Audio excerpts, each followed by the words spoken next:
नमस्कार, welcome to money group and मैं हूँ चिन्मयानंद। निफ्टी की अगर हम बात करते हैं कंटिन्यूअसली आज सेवेंथ डे था जिसमें निफ्टी में एक तेजी हमें फिर से देखने को मिला हुआ है। अगर हम डे चार्ट पे चलते हैं निफ्टी का तो यहाँ पर हम लोग पहले ही डिस्कशन कर लिए थे कि मार्केट में 19,250 के आसपास से एक बाइंग की साइड पे एक रैली आना शुरू हो गया था, जो कि उसका जो ऑल टाइम हाई आज जो है 20,000 के आसपास कहीं पर आके क्लोजिंग भी उसका ऑल टाइम हाई के लेवल के आसपास कहीं पर आके दे दिया है। कंटिन्यूअसली 7 डेज का 700 पॉइंट्स के आसपास कहीं तक एक रैली मेरा भी एक्सपेक्टेशन नहीं था। मुझे ऐसा लग रहा था कहीं पर 19,800 के पास में पहले उसको एक हॉल्ट देखने को मिलेगा और उसके बाद वहाँ से मार्केट थोड़ा ऊपर की ओर से बढ़ सकता है। लेकिन 19,800 को जब जब से ये क्रॉस एक साथ ही कर लिया था और उसके साथ आज का जो ऑल टाइम हाई है, उस हिसाब से भी मार्केट ने आके ऑल टाइम हाई के आसपास कहीं पर आके क्लोजिंग दे दिया। तो यहाँ से अब आगे क्या हो सकता है? देखिए यहाँ पर एक प्योरली प्राइस एक्शन बन रहा है, जो कि 19-20,000 के आसपास कहीं पर उसका ब्रेकआउट लेवल आ रहा था। ये भी हम लोग डिस्कशन कर लिए थे और यहाँ पर भी हम लोग बोल रहे थे अगर 20,000 के ऊपर अगर मार्केट अब निकलना शुरू हो जाता है तो यहाँ पर हमें एक फ्रेश बाइंग देखने को मिल सकता है। लेकिन हाँ, या जब आप बाइंग के साइड में जब भी आप प्रेफ़र करते हैं तो वहाँ पर थोड़ा आप क्वांटिटी कम रखिए, क्योंकि ये मैं आगे जाके आपको बताने वाला हूँ। लेकिन यहाँ पर आप देखिए जब भी ये प्राइस एक्शन बनना शुरू हो जाता है, मैं भी वहाँ पर भी हमेशा बोलता हूँ कि वहाँ पर एक एम पैटर्न बनने का भी प्रोबेबिलिटी ज़्यादा हो जाता है, क्योंकि वहाँ पर ज़्यादा सेलर्स का ऑल टाइम हाई में बायर्स ज़्यादा एक्युमुलेशन होने की कोशिश नहीं करते हैं और वहाँ पर सेलर्स ज़्यादा एक्युमुलेट होते हैं, तो वहाँ पर सेलिंग का प्रेशर एक हमें देखने को मिल जाता है। प्रेजेंट सिनेरियो में हमें ये 20,000 के आसपास कहीं पर मार्केट आज क्लोजिंग दे दिया, तो यहाँ से मार्केट कैसे ओपनिंग हो जाता है, ये हमारे लिए इंटरेस्टिंग अभी होने वाला है। तो पहले चलते हैं हमारा 15 मिनट्स चार्ट पे। 15 मिनट्स चार्ट पे अगर हम देखते हैं तो मार्केट ऑल टाइम हाई के आसपास कहीं पे क्लोजिंग दे दिया, तो यहाँ पर हम कल अगर मार्केट फिर से फ्लैट में ओपन हो जाता है या फिर थोड़ा गैप अप में ओपन हो जाता है।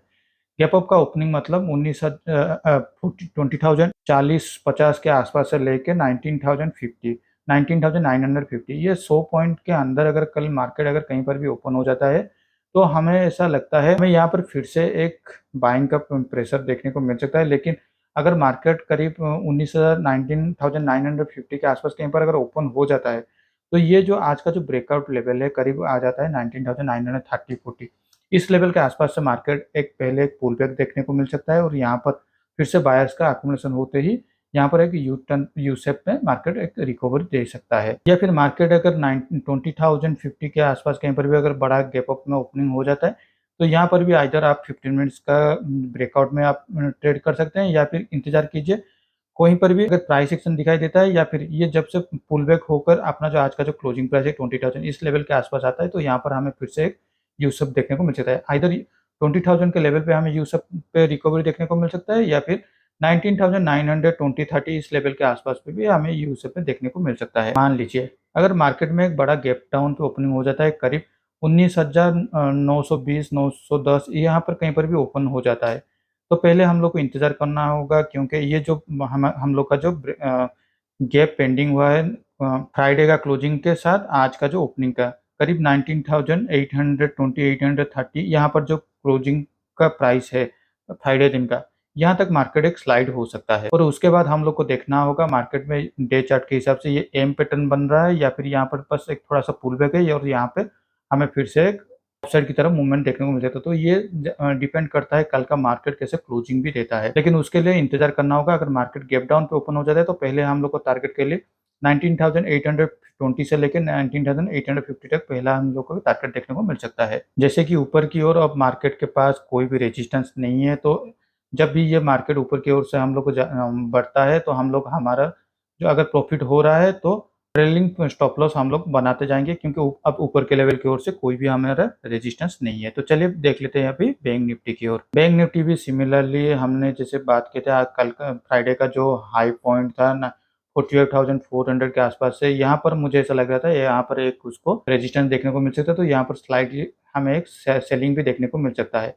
तो इसलिए मेरा जो कल का जो एनालिसिस था वहाँ पर भी मैंने बोला था कि इस लेवल के 45,400 के आसपास में एक उसको इमीडिएट बेसिस पे रेजिस्टेंस देखने को मिल सकता है। लेकिन मार्केट पे जब 48,400 को ब्रेकआउट दिया था और वहाँ पर देखिए हमें एक साथ अपसाइड की तरफ मूवमेंट भी देखने को मिला और क्लोजिंग होते-होते 48,600 के आसपास कहीं पर आके क्लोजिंग दे दिया है। निफ्टी के साथ बैंक निफ्टी में भी हमें एक स्ट्रॉन्ग रैली ऊपर की साइड पे देखने को मिल रहा है। कल का जो इतना बड़ा सेलिंग का जो कैंडल हमें दिखाई दे रहा था, ये अभी स्टॉप लॉस में चला चुका होगा।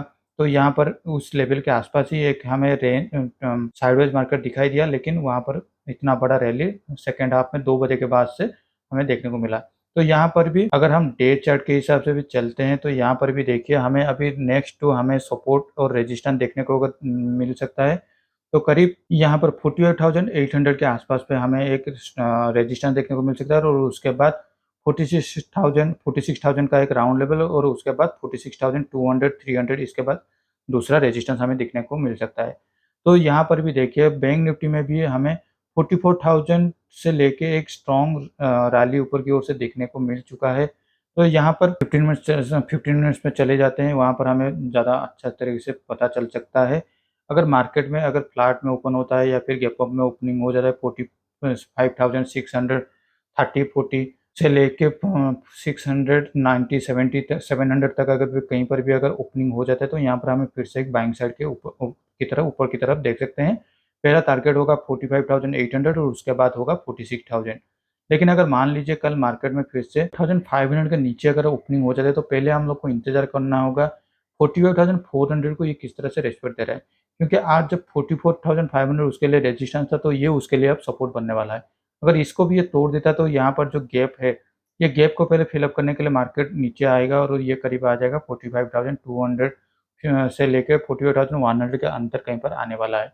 तो यहाँ तक हम लोग को इंतज़ार करना होगा, या फिर हम लोग को थोड़ा बियरिश साइड पे ट्रेड करना होगा। लेकिन 48,200 के आसपास से फिर से मार्केट को यू शेप में रिकवरी देखने को मिल सकता है, ये मेरा एनालिसिस है। तो चलिए अब देख लेते हैं हमारे पोजीशन की ओर। मैंने अपने पोजीशन को सारे स्क्वायर अप कर लिया हूँ। मेरा जो 19,800 का कॉल ऑप्शन था, 20,000 का पुट ऑप्शन जो चल रहा था, उसको मैं स्क्वायर अप कर लिया हूँ, और उसमें अगर हम देखें तो 6,300 का हमें यहाँ पर लॉस दिखाई दे रहा है। अगर आपको याद होगा तो मेरा पिछले डे का जो प्रॉफिट था वो करीब 2800 का रहता था। तो ये करीब 3,000 से 3,200 रुपए का मुझे नेट टू नेट लॉस दिखाई दे रहा है। उसके साथ मैंने आज मार्केट में 19,900 कॉल ऑप्शन को मैंने शॉर्ट किया हुआ था, लेकिन वहाँ पर मेरा स्टॉप लॉस ट्रिगर हो गया था। यहाँ पर अगर हम देखें तो इस लेवल के आसपास से मैंने जैसे आपको मेरे एनालिसिस में भी बताया था, आज एक मार्केट साइडवेज मार्केट पे जा सकता है, और मार्केट जैसे ही लास्ट 6 डेज से एक वो अप ट्रेंड की तरफ मूव हो रहा था, तो मुझे ऐसा लग रहा था मार्केट आज थोड़ा यहाँ से एक रिवर्सल देखने को मिल सकता है। तो मैंने पहले इस लेवल के आसपास से जब मार्केट में हमें एक पहला रेड कैंडल देखने को मिला, तो मुझे ऐसा लग रहा था यहाँ से मार्केट थोड़ा बेंड हो सकता है, नीचे की ओर से आ सकता है। मैंने इस कैंडल के आसपास पे मेरा पोजीशन को ले लिया था। लेकिन मार्केट वहाँ से फिर से एक साइडवेज मार्केट में ही चला गया, और वहाँ पर ज़्यादा कुछ मूवमेंट नहीं हो रहा था। लेकिन 2 बजे तक जब तक ये मार्केट थोड़ा भी ऊपर-नीचे नहीं हो रहा था, मुझे थोड़ा डाउट होने लगा मार्केट के ऊपर, क्योंकि मार्केट अगर नीचे आना होता है तो ये शार्प सेलिंग के हिसाब से आ जाता है, इतना बड़ा टाइम पास नहीं करता है। तो मैं करीब इस लेवल के आसपास कहीं पर फिर से मार्केट से निकल गया था, और वहाँ पर अगर देखें तो मुझे ज़्यादा से ज़्यादा ₹50 का ही में लॉस हो रहा है, क्योंकि मैंने कॉस्ट टू कॉस्ट पे ही वहाँ पे निकल गया था। लेकिन उसके बाद से मार्केट एक फिर से अपसाइड की तरफ मूवमेंट हो गया, तो मेरा एक बड़ा लॉस होने से बच गया था। इसलिए हमेशा याद रखें, जब भी आप सेल की साइड पे पोजीशन लेते हैं, तो अगर मार्केट ज़्यादा टाइम तक एक ही जगह पर ही ट्रेड हो रहा है, तो यहाँ पर आपको ज़्यादा से ज़्यादा पॉसिबिलिटी यही बढ़ जाती है कि यहाँ पर बायर्स का एक्युमुलेशन हो रहा है। क्योंकि मार्केट जब भी सेलिंग होता है, तो फास्ट एंड फ्यूरियस के हिसाब से सेलिंग हो जाता है। तो उसके साथ आज मैं और कुछ पोजीशन को मैंने अभी तक ऐड नहीं किया हूँ, क्योंकि मुझे मार्केट को देखना है कि मार्केट किस हिसाब से अभी न अपना ऑल टाइम हाई को रिस्पेक्ट कर रहा है, या फिर यहाँ से फिर से बेंड डाउन हो रहा है। उस हिसाब से मैं अपना पोजीशन को एग्जीक्यूट करने वाला हूँ। तो आज के लिए इस वीडियो में बस इतना ही। अगर वीडियो अच्छा लगा हो तो इस वीडियो को लाइक शेयर करके हमें मोटिवेट कीजिए। पर्सनल फाइनेंस या ट्रेडिंग नॉलेज के लिए हमारे चैनल को सब्सक्राइब करना ना भूलें। Thank you for watching my video.